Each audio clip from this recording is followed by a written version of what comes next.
नमस्कार, मी महिमा. स्वागत आहे तुमचं माझ्या रेसिपीमध्ये. तर आज आपण पाहणार आहोत झणझणीत अशी कटाची आमटी. तर काही भागात याला येळवणीची आमटी सुद्धा म्हणतात. तर इथे मी पाणी पुरणाचं येळून घेतलेलं आहे. इथे मी 2 चमचे पुरणाची डाळ आमटीसाठी ठेवली होती. तर ही डाळ वाटून आपण ह्या आमटीमध्ये टाकणार आहोत. तर इथे मी एक कांदा खरपूस भाजून घेतला आणि 2 खोबऱ्याचे तुकडे, अद्रक लसूण आणि कोथिंबीर आपण याचं वाटण बनवणार आहोत. तर इथे मी कांदे आणि खोबऱ्याचे बारीक तुकडे करून घेतले. आता ते मिक्सरच्या भांड्यामध्ये टाकून आपण याची बारीक पेस्ट तयार करून घेणार आहोत. सुरुवातीचे 1-2 सेकंद मी अशीच फिरून घेतले. नंतर त्यामध्ये 2 ते 3 चमचे पाणी टाकून याची बारीक पेस्ट तयार करून घेतली. हे बघा अशा प्रकारे.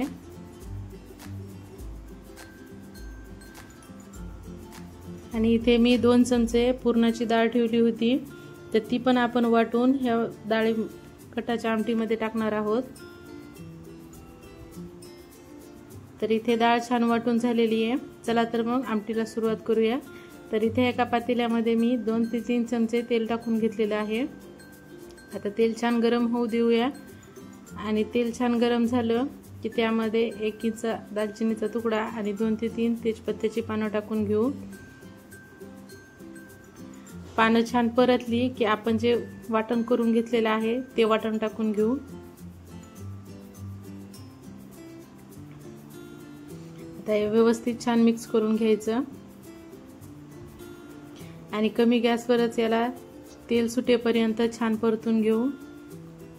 तर आपली कटाची आमटी होतच आहे, पण त्याआधी जर कुणी माझ्या चॅनलला सबस्क्राइब केलं नसेल तर लगेच सबस्क्राइब करा आणि बाजूचे जे बेल आयकॉन आहे ते पण प्रेस करा, जेणेकरून मी जे नवनवीन रेसिपीज घेऊन येते त्याचं नोटिफिकेशन सगळ्यात आधी तुम्हाला येईल. तर इथे छान मसाला परतून झालेला आहे. आता त्यामध्ये आपण पाव चमचा हळद, इथे 2.5 चमचे मी काळा मसाला टाकलेला आहे.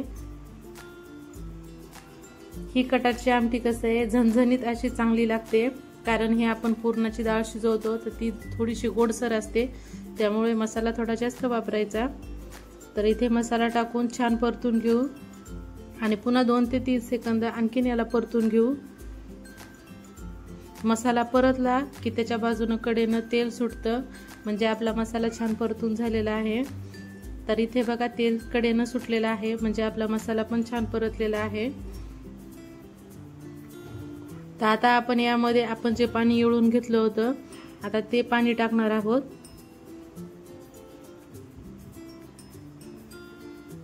आता यामध्ये मी आणखीन थोडंसं पाणी टाकून ही आमटी वाढवणार आहे.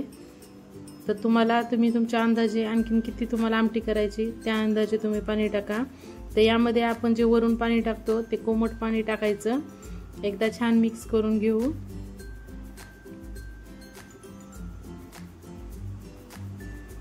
आता यामध्ये चवीनुसार मीठ, आणखीन एकदा छान मिक्स करून घेऊ आणि याला एक उकळी येईपर्यंत फुल गॅस करून आपण उकळी काढून घेऊ. तर इथे बघा छान उकळी आलेली आहे. आता मी गॅस बंद करून याला 5 ते 6 मिनिट मंद गॅसवर शिजून घेणार आहे.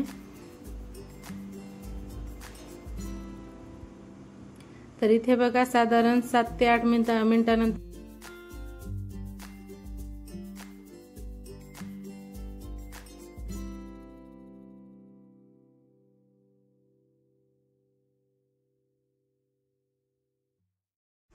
व्हिडिओ पाहिल्याबद्दल